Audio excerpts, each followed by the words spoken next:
que soient les problèmes dans lesquels tu te trouves présentement, je sais que tu peux résister. Car ta vie, oui ta vie est dans ses mains.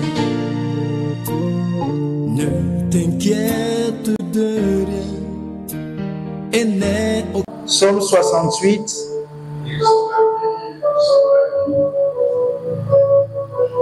Nous allons lire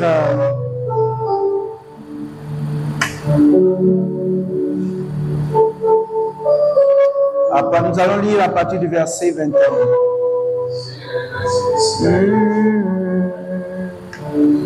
Je veux t'encourager à te préparer pour les prières matinales. Ce que Dieu veut pour toi et pour moi, c'est que nous devenions de vrais guerriers. De vrais guerriers dans le monde spirituel. Pas seulement au bout des lèvres, mais de vrais guerriers dans le spirituel. Lorsque tu te lèves, les puissants des ténèbres tremblent. Et tous ceux qui avaient pris en otage ta destinée sont obligés de lâcher prise. Au nom de Jésus. La Bible dit, Dieu est pour nous le Dieu des délivrances. Et l'Éternel, le Seigneur, peut nous garantir de la mort. Diminue un peu le piano. Oui, Dieu brise la tête de ses ennemis. Le sommet de la tête de ceux qui vivent dans le péché. Le Seigneur dit, je les ramènerai de Baza. Je les ramènerai du fond de la mer, afin que tu plonges ton pied dans le sang et que la langue de tes chiens ait sa part des ennemis. Il voit ta marche, ô Dieu. La marche de mon Dieu, de mon roi dans le sanctuaire. En tête vont les chanteurs. Puis ceux qui jouent des instruments au milieu des jeunes filles battant du tambourin. Bénissez Dieu dans les assemblées. Bénissez le Seigneur, descendant d'Israël.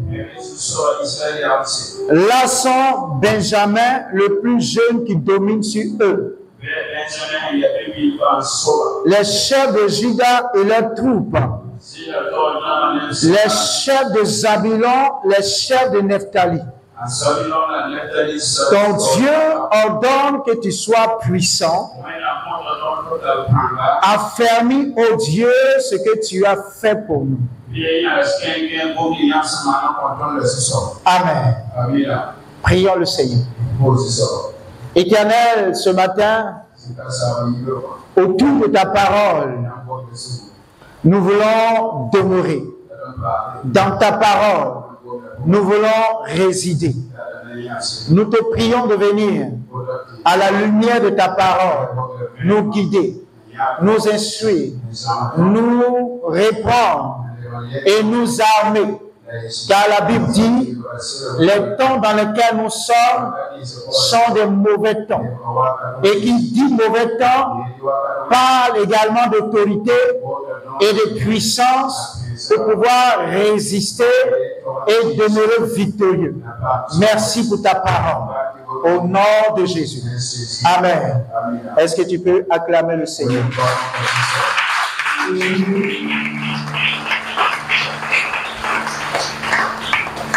Alors, ce matin, je veux t'exhorter. Et par la grâce de Dieu, je vais parler tout doucement pour préparer ces jours qui viennent, pour que toi et moi, nous puissions être dans les dispositions pour nous présenter devant le Seigneur. Amen. Lorsque le diable voit qu'une personne a une grande destinée, ce que le diable commence à faire, c'est de mettre ensemble un ensemble de plans, c'est de mettre en place un ensemble de plans, pas pour lui voler son argent, pas pour lui voler sa beauté, pas pour lui voler son travail, pas pour lui voler sa famille, mais un plan qui va d'abord l'éloigner de la présence de Dieu. Et lorsque le diable réussit à éloigner cette personne de la présence de Dieu, alors il a libre cours pour s'attaquer à cette personne. Alléluia. Ma prière ce matin, c'est que Dieu te rende puissant. Ton amen n'est pas fort. C'est que Dieu te rende puissant. La Bible dit, ton Dieu ordonne. Ce n'est pas une exhortation. Ton Dieu ordonne. C'est un ordre.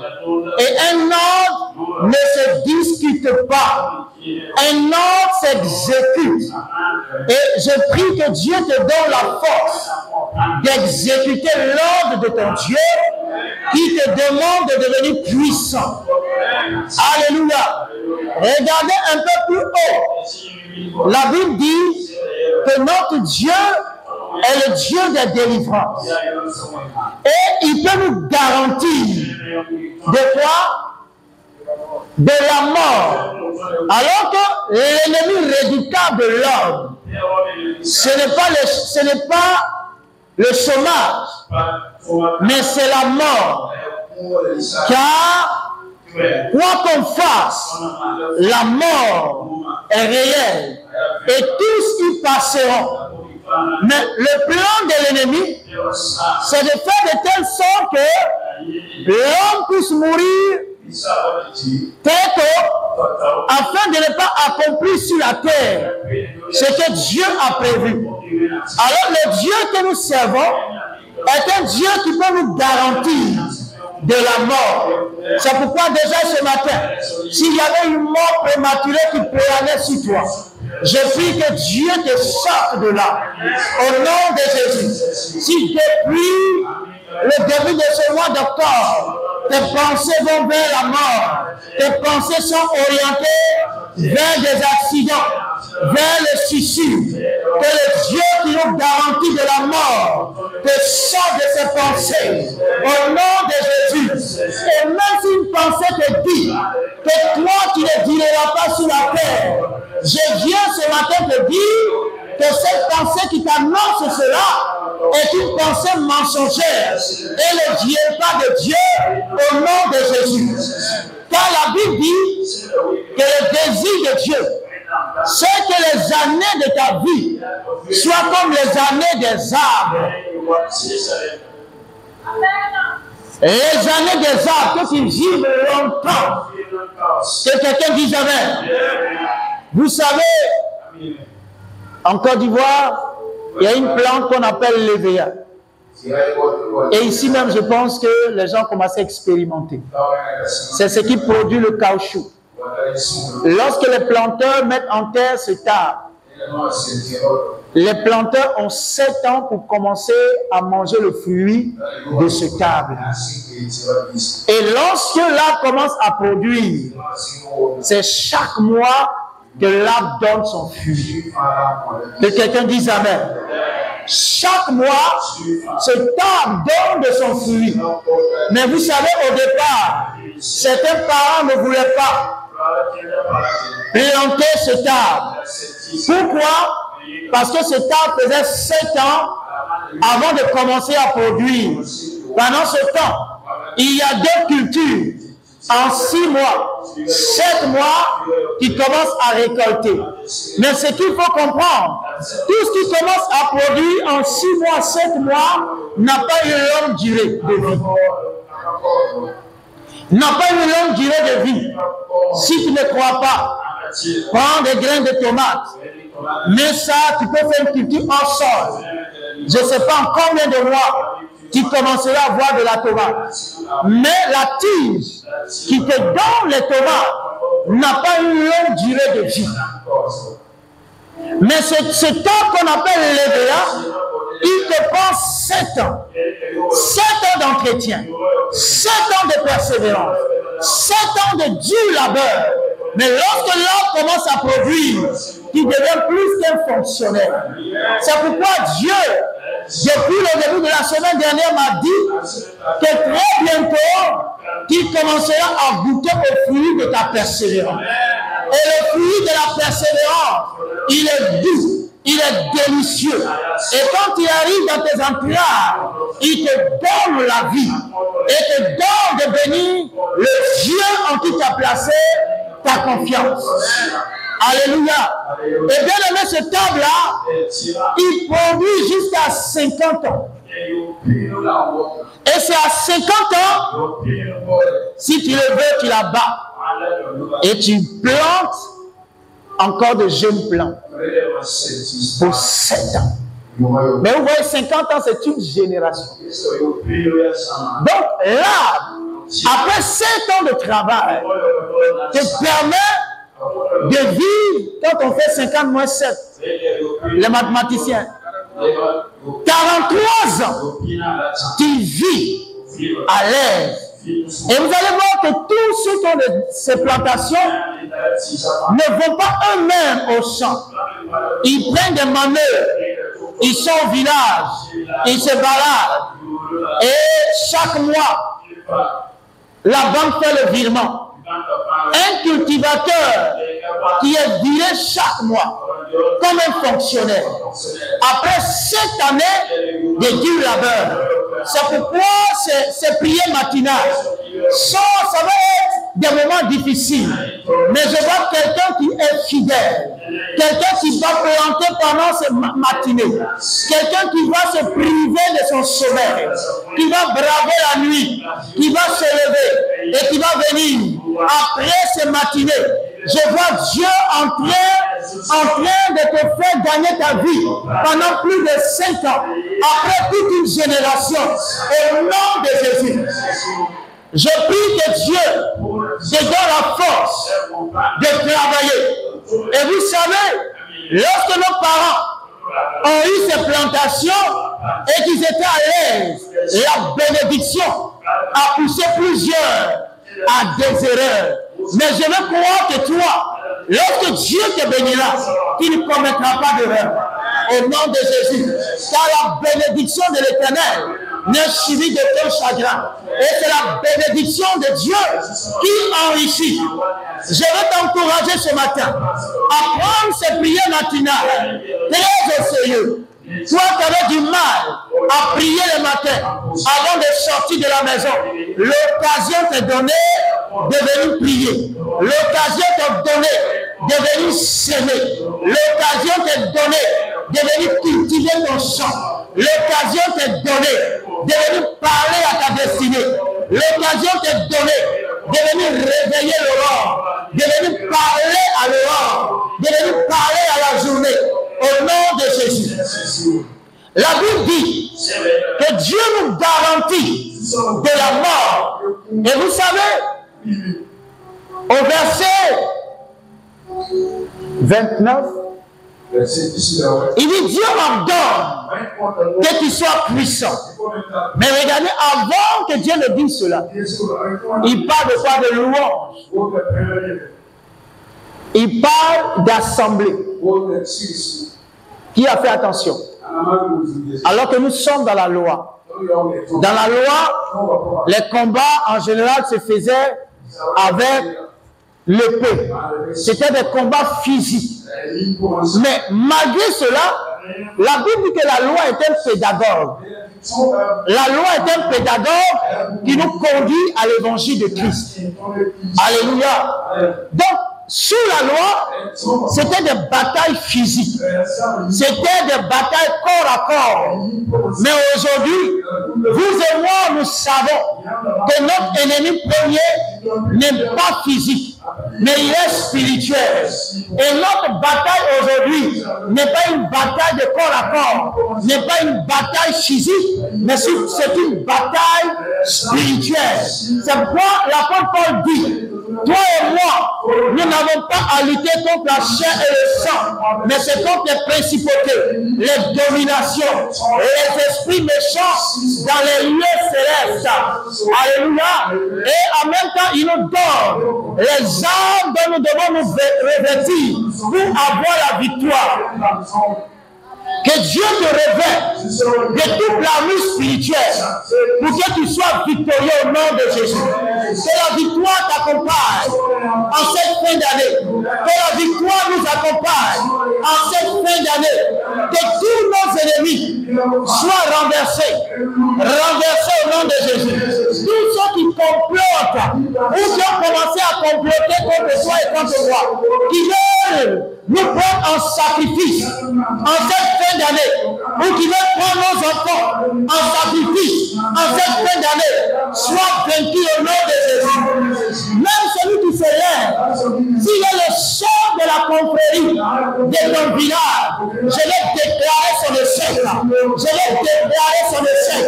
Je l'ai déclaré son échec. Au nom de Jésus, ton sang ne coulera pas en vie de sacrifice. Le sang de tes enfants ne coulera pas en vie de sacrifice pour leur Dieu. Mais je viens dire que l'Éternel, le Dieu en qui tu places ta foi, te garantit de la mort en cette fin d'année au nom de Jésus. Dieu t'ordonne d'être puissant. Et vous savez, la puissance, lorsqu'on devient chrétien,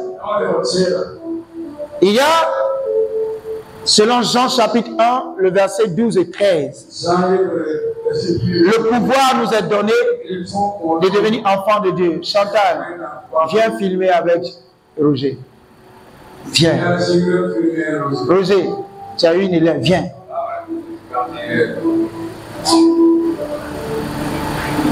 Regarde-moi dans la télé. Place-toi bien, place-toi bien. Tu es fatigué. Vous savez, il y a ce que le diable fait dans les églises, c'est l'esprit d'assoupissement. Souvent, tu es assis là, tu dors jusqu'à même, tu veux tomber.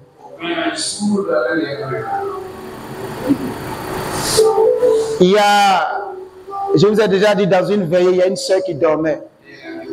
C'est une vendeuse de placali. Elle dormait, le pasteur, l'homme de Dieu a perçu du ciel.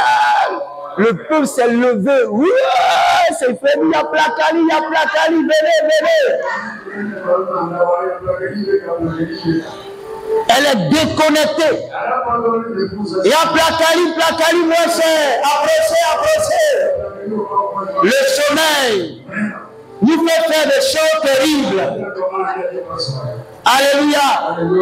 Bien-aimé, approche-toi, il faut bien filmer. Tu ne peux pas filmer tes mains derrière ma fille. Voilà. Attrape le bois là comme tu.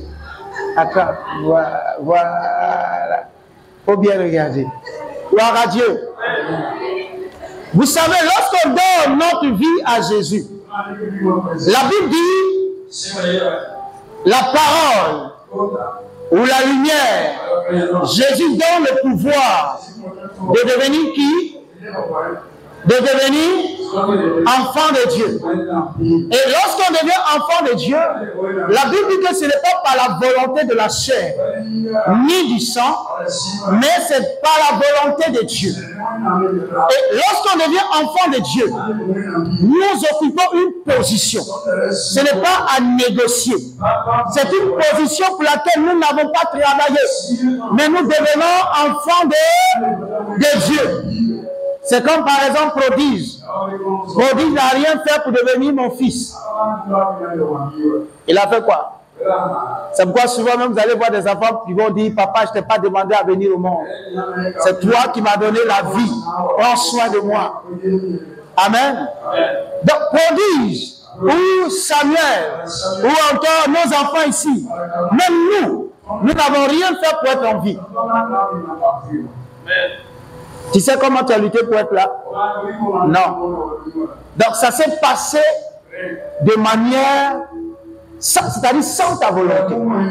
Et tu es là. Et lorsque nous devenons enfants de Dieu, la Bible dit, c'est pas la volonté de Dieu. Et lorsqu'on devient enfant de Dieu par la volonté de Dieu, nous occupons une position. Position de fils et de filles de Dieu.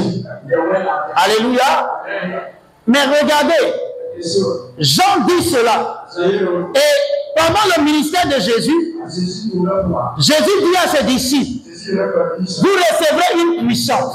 Donc ça veut dire qu'on peut être enfant de Dieu sans être puissant.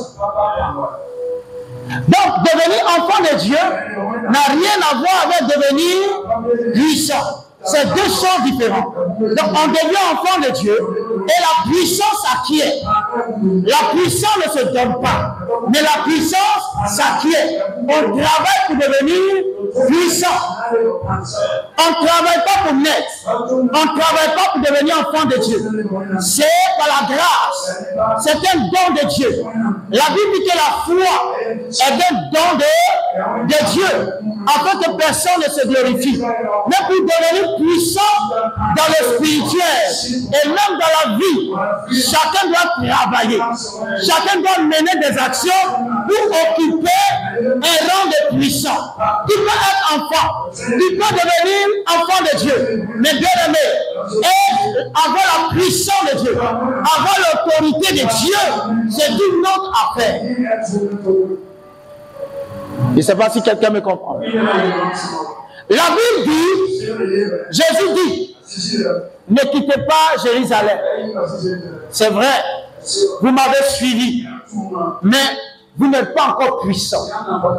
Vous devez demeurer à Jérusalem jusqu'à ce que vous serez remplis du Saint-Esprit. Et c'est lorsque vous êtes remplis du Saint-Esprit, c'est alors que vous serez mes disciples. Vous voyez, Jésus, mes témoins.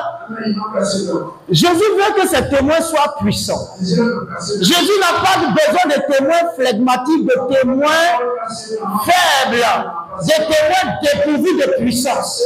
Il dit, avant d'être témoin, soyez d'abord remplis de puissance. Mais ils entendent la promesse. Jésus leur dit. Mais nous allons lire Actes chapitre 2.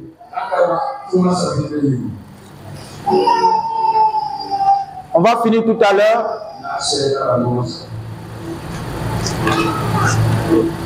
Actes chapitre 2, à partir du verset 1er. Alléluia. La Bible dit le jour de la Pentecôte, ils étaient tous assemblés dans le même lieu. Tout à coup, il vint du ciel un bruit comme celui d'un vent impétueux. Et il remplit toute la maison où ils étaient assis. Des langues semblables à des langues de feu leur apparurent, séparées les unes des autres, et se posèrent sur chacun d'eux. Et ils furent tous remplis du Saint-Esprit et se mirent à parler en d'autres langues, selon que l'Esprit leur donnait de s'exprimer. Amen. Et vous allez voir que après cela, la Bible va dire que ceux que Pierre va prêcher et gagner à Christ, ils étaient dans le même lieu. C'est ça? Ils priaient et ils s'entretenaient dans les enseignements des apôtres. Ce que je voudrais que tu comprennes, lorsque Dieu dit aux disciples, vous recevrez une puissance, vous allez voir qu'ils sont allés à la chambre haute. Et dans cette chambre haute, ils ont passé le temps à prier. Ils ont prié jusqu'à ce que l'Esprit de Dieu descendre. Et lorsque l'Esprit de Dieu est descendu, ils sont devenus puissants. Donc, c'est tout un processus. C'est pourquoi vous allez voir actuellement, Désiré ne peut pas laisser son...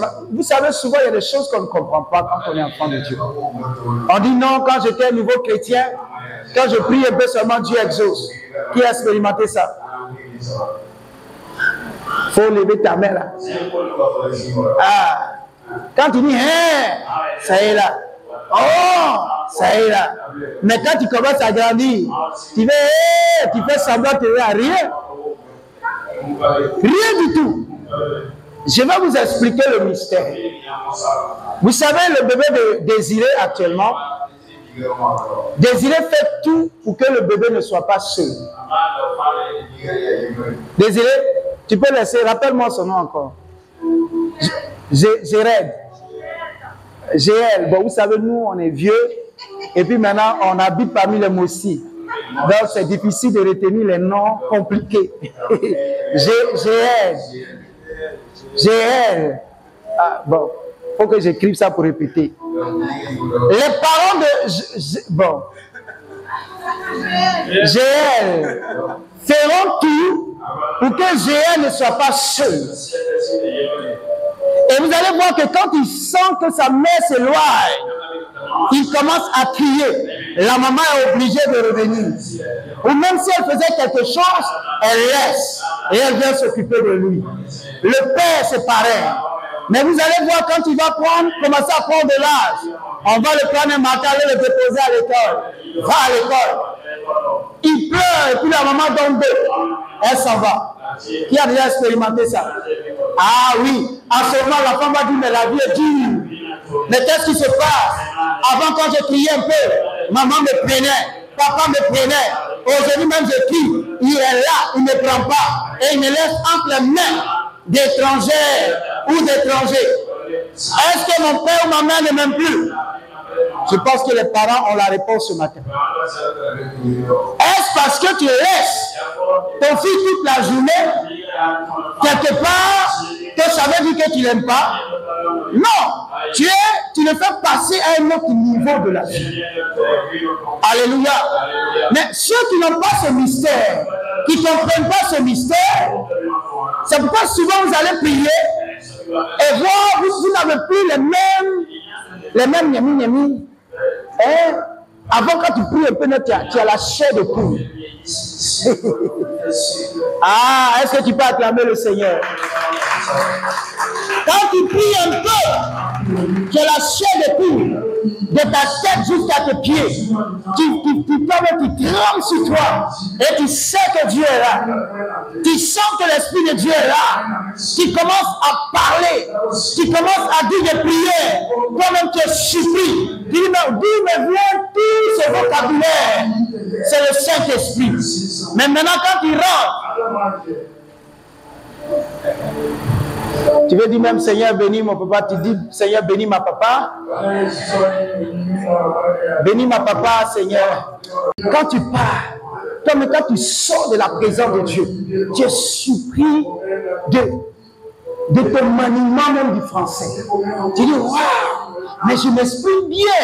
Toi-même tu es surpris. Tu dis ah, mais c'est merveilleux.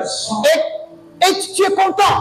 Mais depuis quelque temps, même dans la prière, tu fais des erreurs. Dieu veut que tu passes à un autre niveau. Amen. Mais ce n'est pas pour autant que Dieu n'est pas là. Dieu est là. Dieu est en train de te préparer pour de grandes choses. Alléluia. Il te prépare pour de grandes choses. Et si tu comprends cela, tu demeureras. Tu continueras à demeurer, à rester dans la présence de Dieu. Même si tu n'as plus la chair de poule, même si tu ne sens plus la fraîcheur, même si tu ne sens plus la chaleur, même s'il n'y a plus un vent qui vient te souffler, Dieu est présent. Et tu dois continuer à prier. Et quelqu'un dit Amen. Même si tu mets là à la place de l'eau, continue. Tu ne mets pas à la place de ton, continue de prier. Même si tu pries et que tu bailles, continue de prier. Alléluia. On devient enfant de Dieu. On reçoit la promesse. Et quand on reçoit la promesse, il faut aller se mettre dans le laboratoire, dans le lieu. Et il faut, dans la Bible dit, ils étaient dans le même endroit, dans le même lieu. Il faut avoir un lieu où tu te retrouves chaque fois. Donne-moi amen. Un lieu. Ça peut être ici même à l'église, où tu te retrouves chaque jour pour prier. Dieu va faire quelque chose. Dieu va te remplir de sa puissance.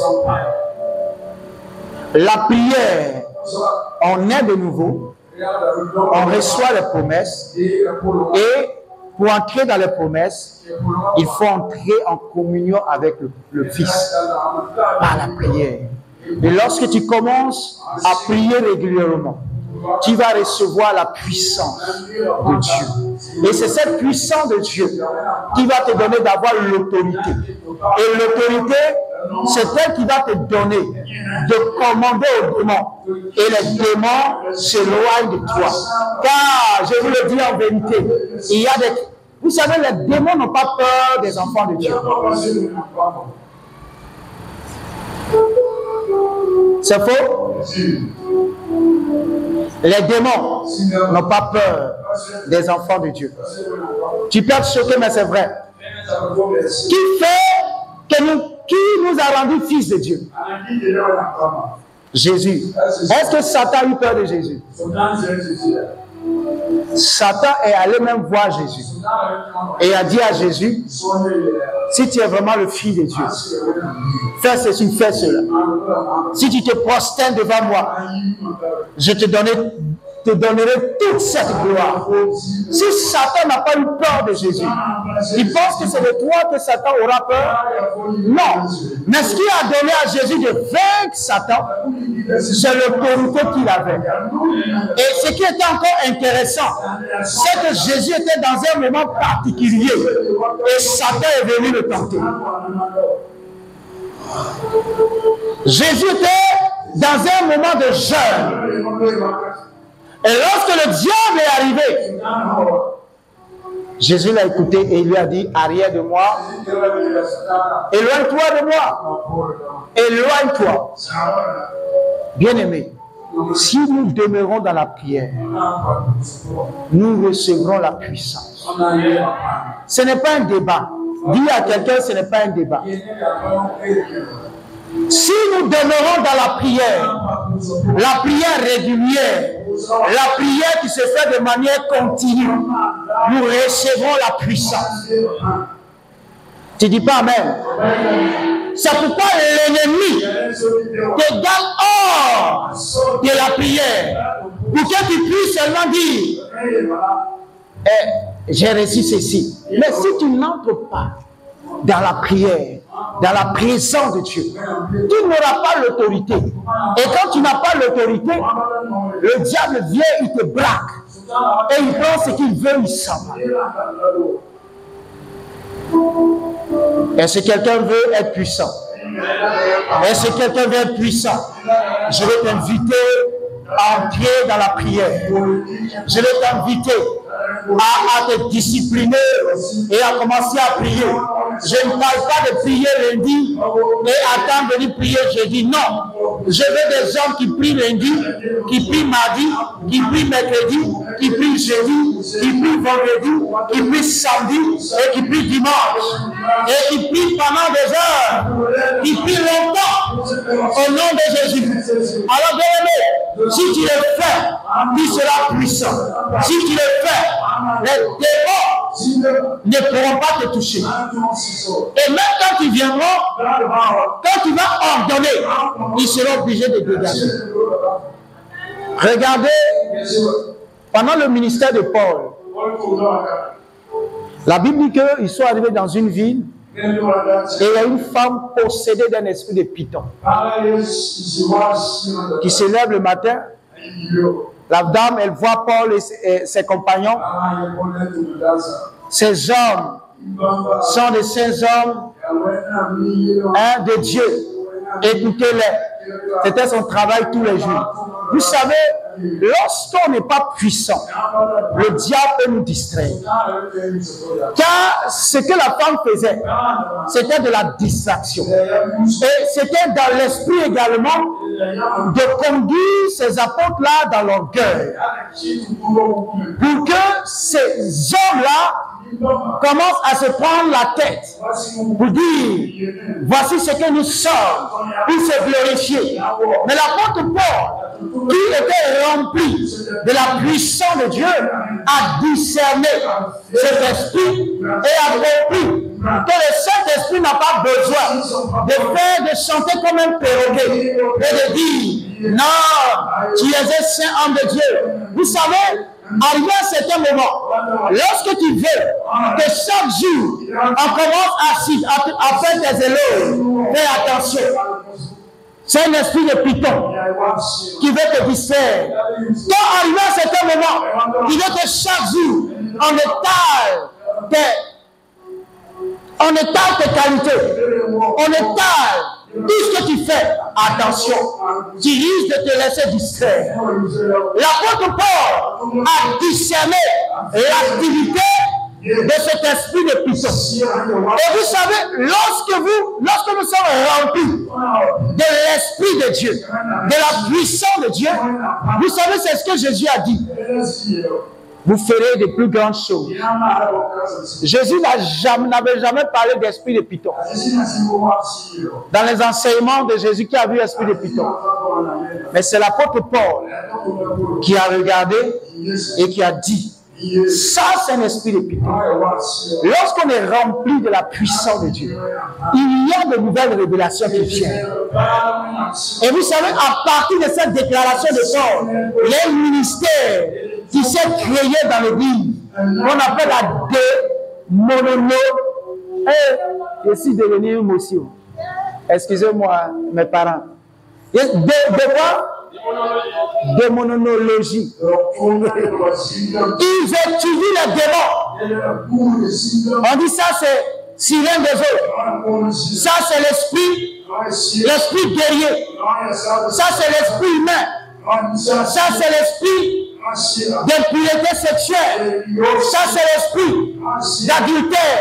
Il y a des esprits qui sont catégorisés à cause de la révélation de Paul. Lorsque tu es rempli de la puissance de Dieu, à partir d'une petite activité que tu accomplis, les gens vont se greffer dessus pour faire de grandes choses.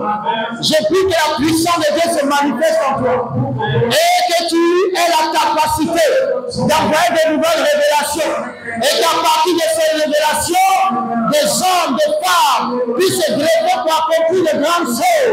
Au nom de Jésus, bien-aimé, qui veut avancer, qui veut avoir la victoire sur les eaux des ténèbres, lève-toi dans la prière, lève-toi dans la prière et tu recevras la puissance.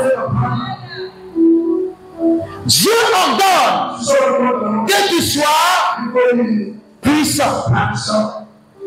Regardez, Jésus a choisi 70 et la Bible dit qu'il leur a donné le pouvoir d'aller et de chasser les démons. Il faut filmer. Est-ce que tu filmes? Filme.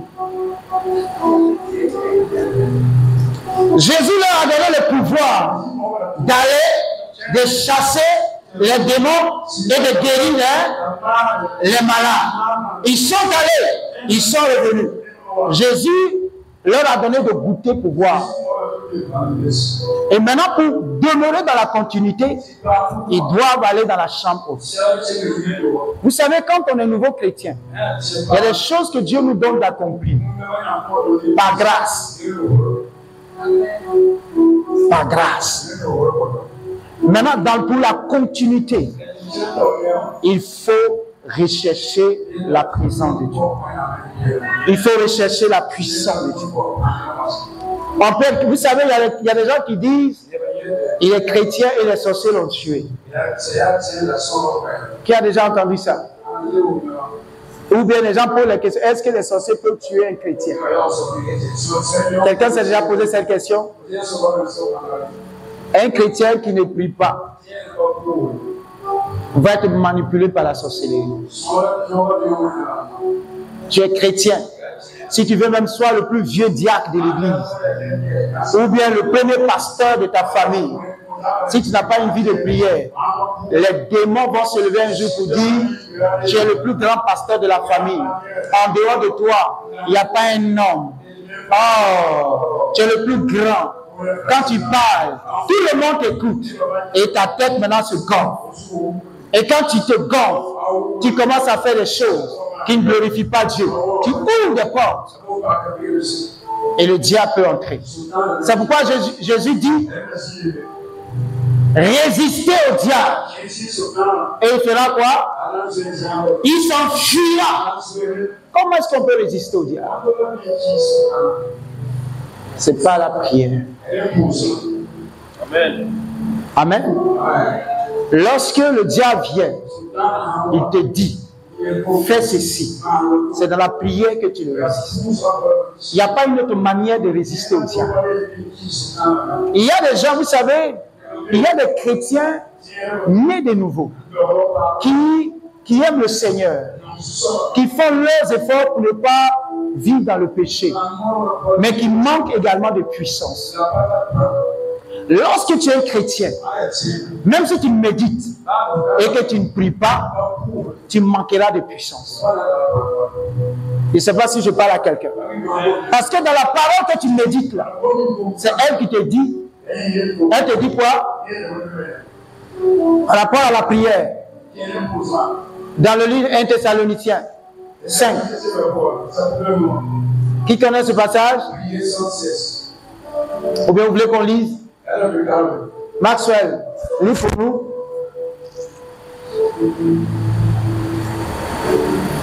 On va lire et on va prier le Seigneur. Rapidement, Maxwell, 1 Thessaloniciens 5, 17, oui.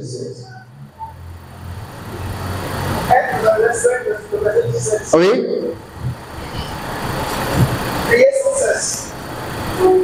Il y a encore autre parole. Donc, ce matin, la Bible dit, 1 Thessaloniciens chapitre 5, le verset 17. Priez sans cesse. Point. Ou bien la virgule. Voilà. Priez sans cesse. Point.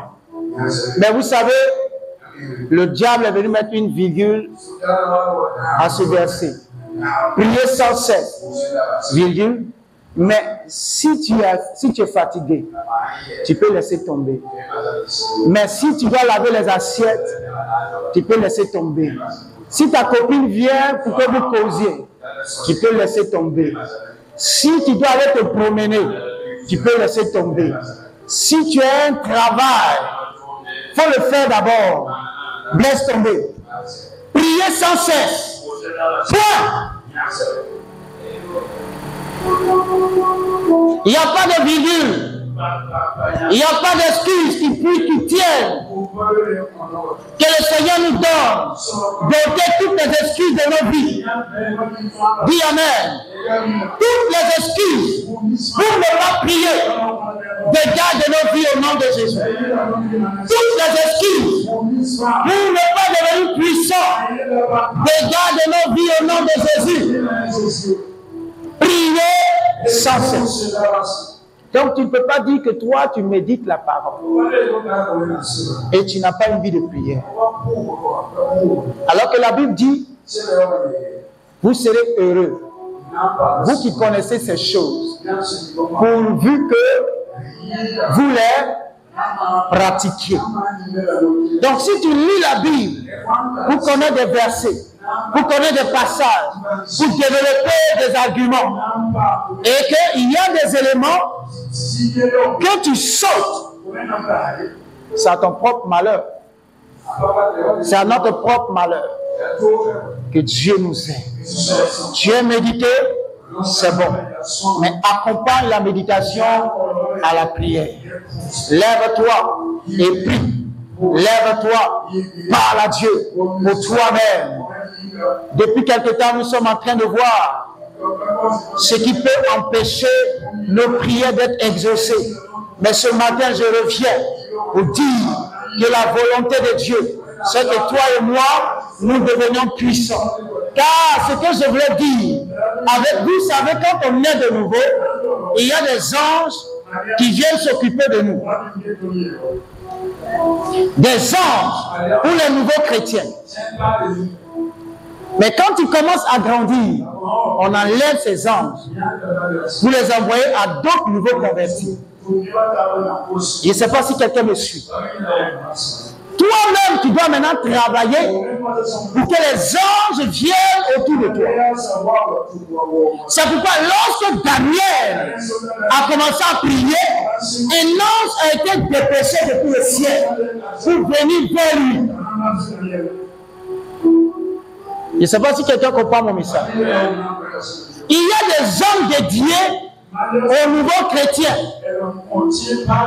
Mais quand tu deviens un vieux chrétien, c'est ton travail dans la prière, dans le jeûne, qui va t'affecter des anges.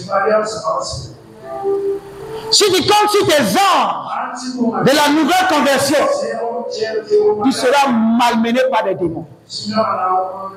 Je vois des hommes qui commencent à travailler dans le spirituel et à qui on affecte des anges, à qui on envoie des anges, on amène effet.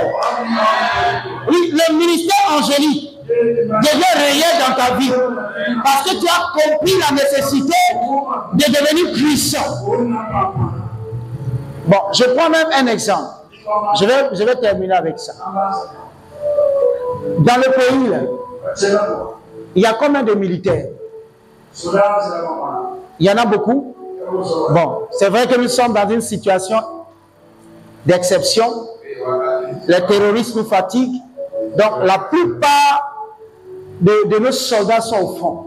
Mais regardez, quand il y avait le calme, est-ce qu'on affecte des garde-corps à tout le monde? Réfléchissez, répondez avec moi. Est-ce qu'on a fait des gardes rapprochés, des gardes-corps à tout le monde?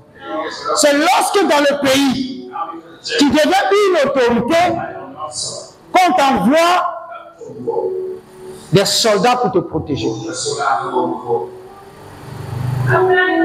Mais tu es un homme ordinaire comme ça, tu te balades. Peut-être même si on t'agresse, c'est pour prendre ton porte-monnaie. Mais le ministre, le général, lui-même il est général, mais il a encore des gens autour de lui. Amen. Quand tu t'approches de leur domicile, il y a une guérite qui est là, avec des soldats postés pour veiller sur leur maison. Et c'est quand tu deviens une autorité, quand tu deviens puissant, les anges ne veillent pas seulement sur toi, mais les anges aussi veillent sur tes enfants, veillent sur ta maison. Car les soldats que vous voyez postés devant la maison des autorités ne veillent pas seulement sur le ministre, mais veillent également sur sa femme et ses enfants. Même les chiens reçoivent également la protection de ces militaires. Le chien va sortir faire pipi quelque part, tu vas comprendre que ce n'est pas le chien de n'importe qui. Amen. Tout ce qui est dans ta maison reçoit une protection. C'est pourquoi, bien-aimé, je vais nous encourager. C'est un travail qui demande beaucoup de discipline, qui demande beaucoup de force, qui demande beaucoup de sacrifices. Mais je vous en supplie, par les compassions de Christ, levons-nous et donnons-nous à la prière. Est-ce que quelqu'un peut dire Amen? Tu vas voir que des anges vont venir t'enlever tous ces fardeaux que tu as commencé à porter. Il y a des bagages, des choses que tu traînes. Quand les anges viennent, ils enlèvent. Souvent même, quand les militaires sont là, Quand le gazon n'est pas, peut-être le gardien n'est pas là, bon, tu as gardien même, mais il y a encore des soldats. Ils vont tondre ta pelouse, ils vont tout faire pour toi. Que Dieu nous donne de devenir des autorités. Que Dieu nous donne de devenir puissants. Que Dieu nous donne de devenir importants dans le royaume. Importants. Pour que des légions d'anges même viennent nous garder. Au nom de Jésus. Est-ce que tu peux acclamer le Seigneur? Oh, tu vas te tenir debout ce matin. Tiens-toi debout.